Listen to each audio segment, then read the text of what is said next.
और इसी बीच झारखंड की राजधानी रांची से बड़ी खबर सामने आ रही है। द्रौपदी मुर्मू को जेएमएम का समर्थन मिल गया है। ये बड़ी खबर आपको बता रहे हैं। जेएमएम राष्ट्रपति चुनाव में द्रौपदी मुर्मू का समर्थन करेगा।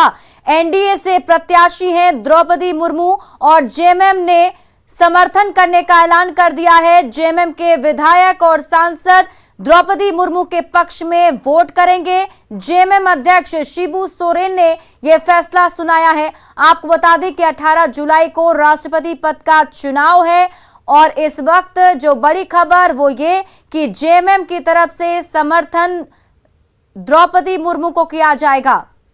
हमारे सहयोगी अविनाश अधिक जानकारी के साथ जुड़े हुए।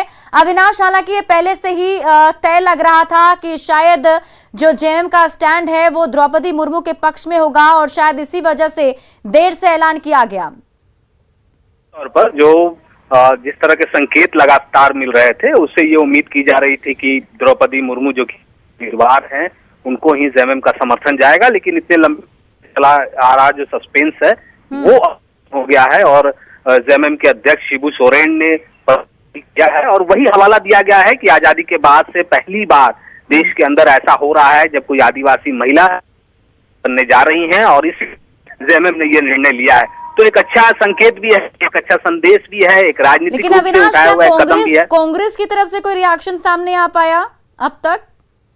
नहीं, देखिए कांग्रेस की तरफ से अभी रिएक्शन सामने नहीं आया है, लेकिन यहाँ बताना जरूरी है कि आपको पता है कि 16 जुलाई को यशवंत सिन्हा आ रहे हैं और कांग्रेस के विधायकों के साथ, सांसदों के साथ उनकी बैठक होनी है।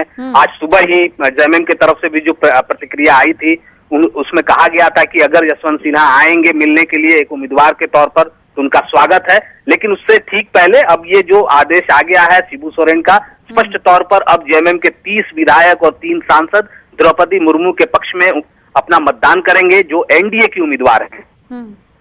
क्या इस फैसले का कुछ असर लगता है आपको कि झारखंड की राजनीति पर खास तौर पर हो सकता है?